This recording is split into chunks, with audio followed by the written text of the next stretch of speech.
अस्सलाम वालेकुम dear student. हम चैप्टर 2 स्टार्ट कर रहे हैं। 104 MCQ। The periodic total from purchase journal as posted to. Purchase debit side पे आएगा और ये टोटल है, टोटल की बात हो रही है तो ये जनरल लेजर में जाएगा। ये चैप्टर 3 में है। लेजर 3 किस्म के होते हैं।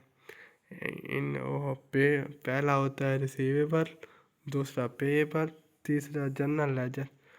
ये पेएबल और रिसीवेबल दो इंडिविजुअल के लिए होते हैं और जनरल टोटल के लिए होता है, तो ये जनरल लेजर में जाएगा। और परचेज की एंट्री डेबिट है तो ये डेबिट साइड परचेज अकाउंट के जनरल लेजर में। तो option D is correct option. 1045 MCQ है। A check issued for payment to debtor will be recorded on which side of the cash book? हम अपनी cash book में इसे किस तरह रिकॉर्ड करेंगे? हम अपनी कैश बुक में इसे पेमेंट साइड पे रिकॉर्ड करेंगे, क्योंकि हमने पेमेंट की है, हमने कोई रिसीव नहीं की कि हम ये लिख दें कि कैश हमारा आया डेबिट हो या बैंक से चेक आया तो ये डेबिट, बल्कि ये हमें क्रेडिट करना पड़ेगा। तो ये रिसीव पेमेंट साइड पे आएगी, ना कि रिसीप्ट साइड पे। तो option A is correct option. 106 है। Building bought on credit record in which book of prime entry. ये पांचों प्राइमेंट्री में नहीं आती, बल्कि ये छठी जनरल में आती है बिल्डिंग बॉट। तो अब कैश बुक में नहीं, परचेज डे बुक में नहीं, ऐसे डे बुक तो होती नहीं है, तो ये जनरल में आएगी। 107 MCQ है। In which book of prime entry all transaction are recorded. तमाम ट्रांजेक्शन तो किसी बुक में रिकॉर्ड नहीं होती, तो नन ऑफ दीज आएगा। कैश बुक भी नहीं, जनरल भी नहीं, परचेज डे बुक भी नहीं, तो ये नन ऑफ दीज आएगा। 108 है। In which ledger balance of purchase journal closes. तो ये जनरल लेजर में क्लोज होगा टोटल बैलेंस। पेएबल लेजर में नहीं, जनरल में नहीं, रिसीवेबल लेजर में नहीं, तो ये जनरल लेजर में क्लोज होगा। वैसे बैलेंस क्लोज लेजर में होता है, तो ये जनरल लेजर में क्लोज होगा। जनरल तो आ नहीं सकता। बाकी ये तीन किस्म है लेजर के, रिसीवेबल, पेएबल और जनरल लेजर। तो टोटल क्लोज जनरल लेजर में होगा, क्योंकि बात टोटल की आ रही है, इंडिविजुअल की नहीं हो रही। ईच हो या इंडिविजुअल हो तो वो रिसीवेबल की बात कर सकते हैं, तो ये जनरल लेजर में होगा total. Which of the following statement is are correct? Debit note issued or initially recorded in purchase day book। नहीं, ये परचेज रिटर्न डे बुक में होते हैं। Sale invoice recorded in sale day book. हाँ, ये ठीक है। वो ऊपर वाला गलत है, तो ओनली फर्स्ट इज करेक्ट तो गलत, ओनली सेकंड इज करेक्ट। हाँ, ये ठीक है। ऑप्शन बी है, बीटा इज करेक्ट ऑप्शन। 110 है। Which of the following statement is are correct? Debit note issued और credit note received are recorded in same book of prime entry. हाँ, ये बात ठीक है। Credit note issued by customer and debit note is issued by supplier. Credit note जो debit, तो ये उल्टा लिखा हुआ है। क्रेडिट नोट हमेशा बिजनेस इशू करता है, यानी जो सेल करता है वही इशू करता है, तो ये सप्लायर से आएगा। और डेबिट नोट इशू करता है जो बायर होता है या कस्टमर होता है, तो ये उल्टा लिखा हुआ है ऑप्शन, यानी पहली statement is correct, only one is correct. 111 पे आ जाते हैं। Purchase and purchase return do not belong. Purchase और परचेज रिटर्न की कहाँ एंट्री नहीं होती? पीरियाडिक इन्वेंटरी सिस्टम में इन दोनों की परचेज का अकाउंट बनता है और परपेचुअल में नहीं बनता। परचेज अकाउंट में परचेज रिटर्न भी आ जाता है, तो ये परपेचुअल सिस्टम में नहीं बनता, तो option B is correct option. 112 MCQ है। Which of the following is correct regarding sale journal. Sale journal के लिहाज से कौन सा करेक्ट है? सेल जर्नल या सेल डे बुक में क्रेडिट से रिकॉर्ड होती हैं। ऑप्शन ढूंढें। ऑप्शन ए है record sales of inventory item on credit to customer. हाँ, ये बात ठीक है कि क्रेडिट सेल कस्टमर को दी गई रिकॉर्ड करते हैं। तो ये option A is correct. B क्यों करेक्ट नहीं है, तो बी में है record item return by credit customer, तो ये से रिटर्न डे बुक की बात हो गई। रिकॉर्ड परचेज ऑफ इन्वेंट्री, तो ये परचेज रिटर्न की। तो record item return to credit supplier, तो ये परचेज रिटर्न डे बुक की। तो वही option A is correct option. 113 है expenses payment which are not recorded in cash book. Cash book में रिकॉर्डेड नहीं किए लेकिन एक्सपेंस पे कर दिए, यानी ये कैश के लिहाज से हैं, तो ये किस में होंगे? कैश के लिए अगर कैश छोटा मोटा कैश, इसे पेटी कैश कहते हैं, ये पेटी कैश बुक में ही रिकॉर्ड होंगी। जर्नल में नहीं, परचेज डे बुक में नहीं, जर्नल लेजर में नहीं, तो ये पेटी कैश बुक में। 114 in which book of prime entry debit note received worth 1 lakh would be recorded. Debit note received का क्या मतलब है कि हमारी सेल्स रिटर्न हुई हैं, तो cell return day book. Journal नहीं, परचेज डे बुक नहीं, रिटर्न आउटवर्ड जर्नल, ये तो परचेज रिटर्न का दूसरा नाम है। रिटर्न इनवर्ड जर्नल, ये सेल रिटर्न का दूसरा नाम है। तो हमारी भी सेल रिटर्न हुई है 1 लाख की, तो ऑप्शन डी इज़ करेक्ट। 115 है which of the following is not a source document. Source document ऐसा डॉक्यूमेंट होता है जहाँ बिजनेस की ट्रांजैक्शन को रिकॉर्ड किया जाए, और तो रिकॉर्ड मतलब उसमें वो रिकॉर्डिंग होती है बिजनेस की ट्रांजैक्शन की। तो सेल्स इनवाइसेस, हाँ इसमें भी सेल्स रिकॉर्ड होते हैं। परचेज इनवाइसेस भी में, बैंक स्टेटमेंट भी। लेजर में ट्रांजैक्शन टैक्स रिकॉर्ड नहीं होती, बल्कि ये परचेज से, ये बुक ऑफ पेमेंट से आगे लेजर, जर्नल फिर लेजर बनता है, तो इसमें नहीं होती, तो ये सोर्स डॉक्यूमेंट नहीं हुआ। एक तो ऑप्शन सी इज करेक्ट हो।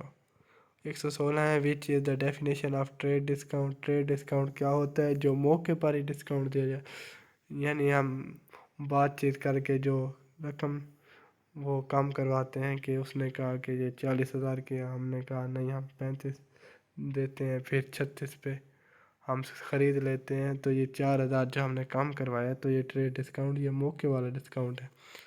तो आइए ऑप्शन देखते हैं। ऑप्शन ए है the definite price reduction given to customer at the time of sale transaction. हाँ यही है, जो हमने सेल ट्रांजैक्शन के दौरान ही डिस्काउंट कर देते हैं या रिडक्शन कर लेते हैं, तो उसी ट्रेड डिस्काउंट करते हैं। ऑप्शन बी पे आते हैं, तो ऑप्शन बी है the discount offer to persuade customer to pay earlier. ये कैश डिस्काउंट में होता है, ये ट्रेड डिस्काउंट नहीं होता। ऑप्शन सी है the discount given to customer at the time of payment, ये भी नहीं। ऑल ऑफ दिस, ये भी नहीं। तो ऑप्शन ए करेक्ट ऑप्शन। 117 है which two of the following are the other names of cash discount. Cash discount के दो कौन से नाम हैं? ये बुक की स्टेटमेंट समझ लें, बुक की लाइन समझ लें। प्रॉम्प्ट पेमेंट डिस्काउंट और सेटलमेंट डिस्काउंट, यही दो नाम है। ट्रेड डिस्काउंट, डिस्काउंट रिसीव, ये नहीं है। Which third column is 3 column cash book. 3 column cash book में 3 होते हैं, एक कैश बुक, दूसरा बैंक का, और तीसरा डिस्काउंट वाला। तो ये तीसरा डिस्काउंट कॉलम हो गया।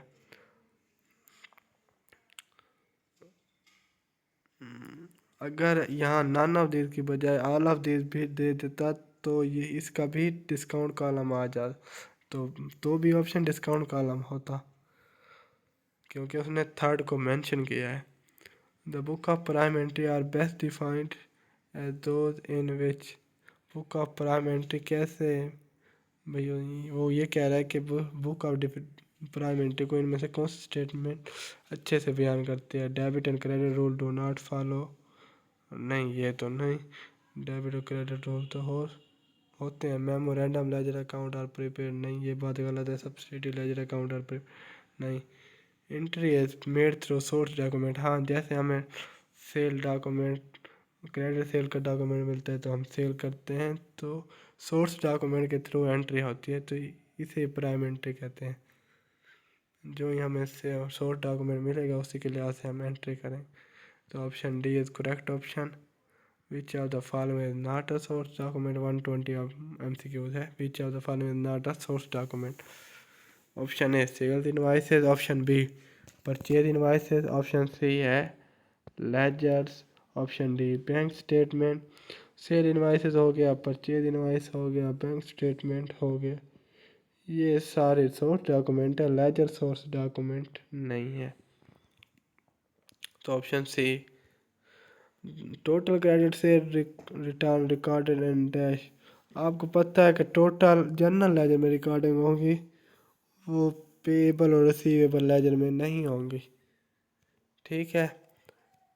122 MCQs है। माल रिटर्न गो टू साथ which he bought on credit, how is this recorded in साथ book.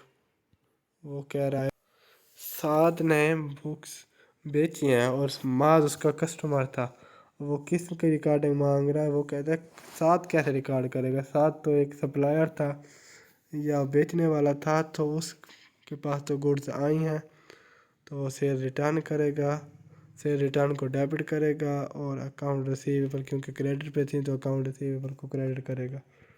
Account receivable debit, sale return credit नहीं, ये नहीं। Purchase return debit, purchase return, तो ये बात गलत है। अकाउंट रिसीवेबल, तो option B is correct option. से रिटर्न डेबिट होंगी और अकाउंट रिसीवेबल डाउन होंगे या डिक्रीज होकर क्रेडिट हो जाएंगे, क्योंकि रिसीवेबल कम हो जाएंगे ना। तो ऑप्शन बी इज करेक्ट। 123 है मार्च रिटर्न गो टू साथ which he bought, how is this record in बा। पहले उसने साथ की बुक में पूछा है, अब मार्च की साथ ने बेची थी और इसने परचेज की थी, तो ये परचेज रिटर्न की बनाएगा। तो इसका अकाउंट पेएबल क्योंकि क्रेडिट पे की थी तो अकाउंट पेएबल कम कम हो गया यानी डिक्रीज हो गया, और परचेज रिटर्न इंक्रीज हो गया, तो परचेज रिटर्न क्रेडिट और account payable debit. Account sorry मैं गलत पढ़ गया, अकाउंट पेएबल डेबिट क्योंकि पहले डेबिट को पढ़ते हैं ना। Purchase return credit, option delta is correct option. 124 है in which book of prime entry drawing is initially recorded. Drawing को क्योंकि ये बिजनेस कैश की सूरत में अक्सर ड्राइंग करता है, तो कि कैश से रिलेटेड है, तो ये कैश बुक में रिकॉर्ड होगी। Purchase day book, sale day book, journal क्योंकि ये कैश में अक्सर करता है ना, ड्राइंग होती है, तो ये कैश बुक में रिकॉर्ड होगी। What is the entry of discount allowed. Discount allowed के क्या होगी, डिस्काउंट अलाउड की ये बुक की है। डिस्काउंट अलाउड हम डेबिट करते हैं और डेटर डाउन करके क्रेडिट करते हैं। 126 है discount received recognise as discount receive, यानी हमने दिया किसी को, उसने रिसीव किया, उसके लिहाज से क्या होगा। यानी मैंने किसी को कोई चीज़ परचेज की, उसने ली, वो कैसे कहेगा कि मैं क्या करता हूँ।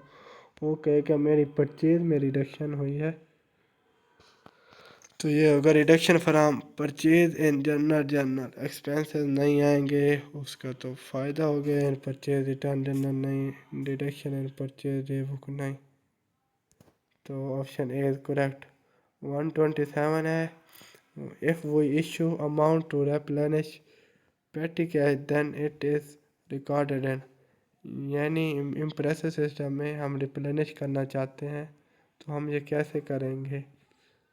तो ये कैश बुक की वो पेमेंट साइड पे आ गया। आपको पता है पेमेंट साइड में कैश बुक की क्रेडिट साइड होती है payment side, debit side receipt side होगी ना, तो ये पेमेंट साइड को क्रेडिट साइड कहते हैं। ये पहले मैंने शायद आपको बताया, नहीं बताया तो क्रेडिट साइड हमेशा जो कैश बुक की क्रेडिट साइड होती है वो पेमेंट साइड होती है, जो रिसीट साइड होती है वो डेबिट साइड होती है। तो option C is correct option. 128 है sales are recorded in sale, total sales की बात कर रहा है, या इंडिविजुअल के उसने मेंशन नहीं किया, तो इसका मतलब है टोटल। टोटल से जनरल लेजर में रिकॉर्ड होंगी। 129 है petty cash book must follow impressive system. हाँ इम्प्रेसिव सिस्टम, क्योंकि हमारी बुक में यही है इम्प्रेसिव सिस्टम, तो हम यही कहेंगे, तो ये ट्रू है। पेटी एक्सपेंसेस में एक्सीड इम्प्लिसिट अमाउंट, अगर इम्प्लिसिट अमाउंट से बढ़ना है तो ये अब नॉर्मल हो गया, तो ये नहीं होता अक्सर, तो ये मैनेजिंग की गलती हो गई ना। अगर इम्प्लिसिट सिस्टम से बढ़ रहा है, इम्प्लिसिट अमाउंट से बढ़ रही है, तो ये फॉल्स आएगा, ट्रू नहीं आएगा, फॉल्स आएगा। तो option beta is correct option. Next MCQ 131 है, which of the following best explain the implicit system of petty cash book. पेटी कैश बुक को कौन बेस्ट डिस्क्राइब कर। ये बुक की स्टेटमेंट है। ऑप्शन ए पढ़ते हैं, each month an equal amount of cash is transferred into petty cash. Equal amount तो नहीं होगी क्योंकि कम और ज़्यादा हो सकते हैं, तो उसे हमने जो इम्प्लिसिट अमाउंट रखी होगी उसे रिम्बर्स करते रहना है ना, फिक्स फ्लॉट या फिक्स को कायम रखते हुए। ऑप्शन बी है, the exact amount of petty cash expenditure is reimbursed at interval to maintain a fix float, यानी फिक्स जो कैश हमने रखे होते हैं उसे मेंटेन करने के लिए इक्वल इंटरवल पे हम एक्सपेंडिचर देते रहते हैं या रीइम्बर्स करते रहते हैं। तो ये बुक की लाइन है, तो ऑप्शन बी करेक्ट है। तो ऑप्शन सी को पढ़ते हैं, the petty cash must be kept under lock and की, नहीं ये नहीं, ये तो है गलत, रिलेट नहीं करता। The petty cash total must never fall below the imprest amount, ये समटल but option B is correct, क्योंकि ये बुक लाइन है ना, तो हमने बुक को फॉलो करना होता है। 132 है, which of the following is are correct, में से कौन सा करेक्ट है। Petty cash balance plus the amount on inventor should be equal to imprest amount, हाँ यही ठीक है, जो हमने खर्चे किए हैं और जो बैलेंस है वो बराबर होने चाहिए। तो periodically the invoices are removed and replaced by cash to reestablish the impressed in cash, तो ये भी बात ठीक है कि हर वक्फे से हम वो रीस्टेब्लिश करते रहते हैं इम्प्रेसर को, खर्चे कहीं बाहर ना जाएं, उनको रिप्लेस करते रहते हैं।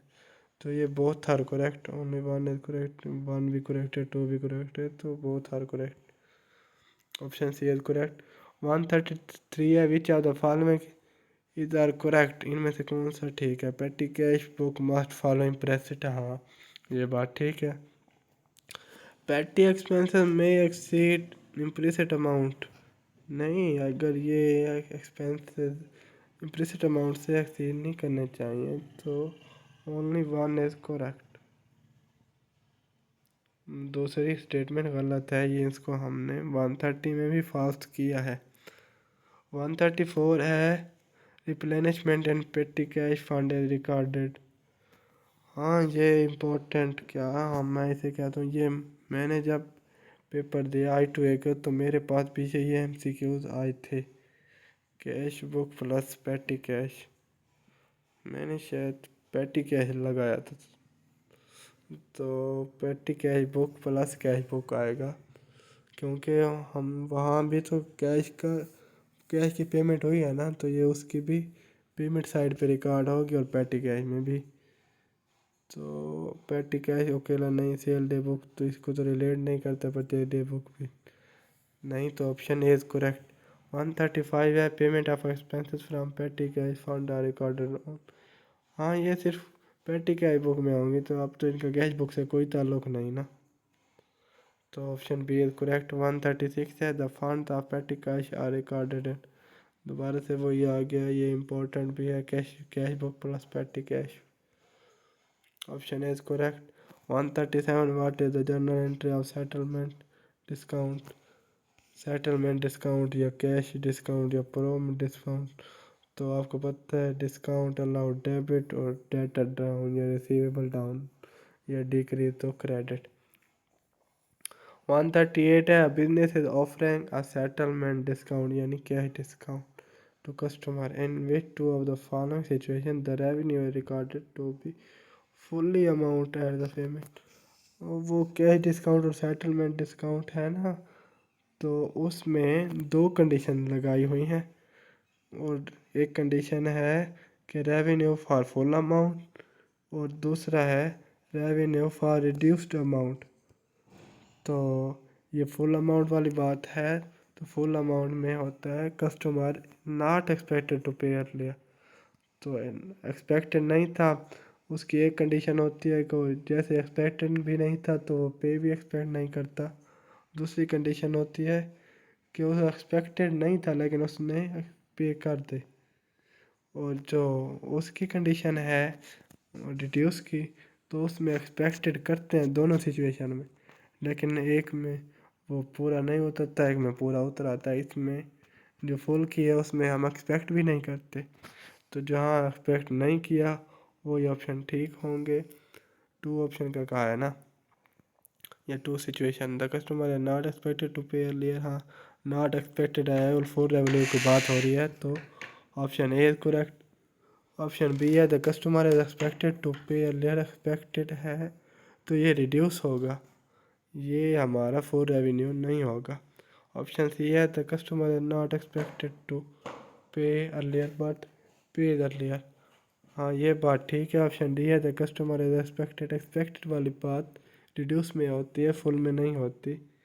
तो ए एंड सी दोनों करेक्ट ऑप्शन है। 139 MCQs है। On 4 August 2020 goods were sold on credit for 1,25,000 with credit term of 3/10 N/20। Credit term को पढ़ना आना चाहिए। 3/10 और N/20 का मतलब है अगर इसने 10 दिन में दिया तो इससे 3% डिस्काउंट मिलेगा, वरना इसकी पेमेंट की जो लिमिट है या उन्हें 20 दिनों में देना है। तो 8 अगस्त को उसने 25,000 की सेल वापस कर दें, गुड्स वापस कर दें। How much should be seller expected to receive if the buyer pays on 12 August को अगर देता है तो 10 दिन 14 को बनते हैं, यानी उसने मुद्दत में दे दिया हुआ, वो 3% का हकदार है। लेकिन हम ये करेंगे कि 1,25,000 में से 25,000 को माइनस करेंगे, बाकी कितना बच जाएगा, यानी 100, 1,00,000 में से 25,000 को हमने किया माइनस, और क्या, सॉरी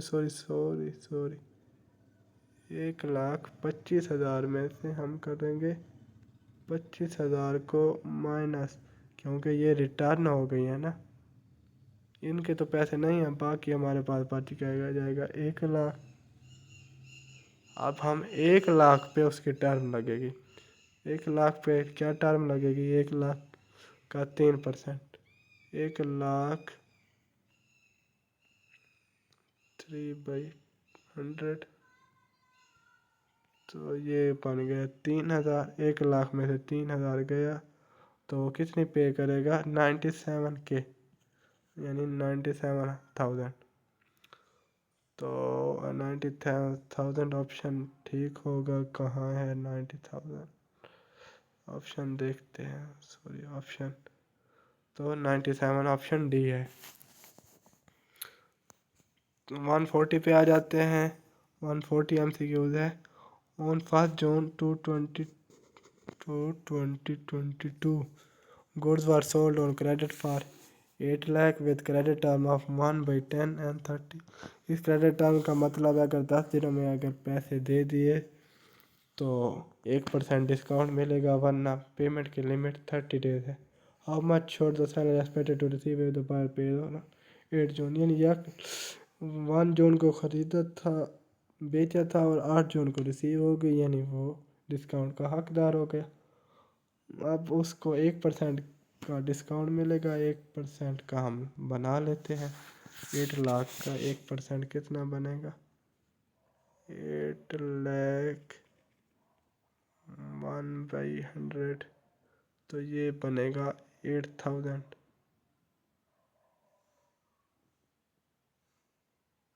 इन दो से ये दोगे, बाकी 8,000 बनेगा।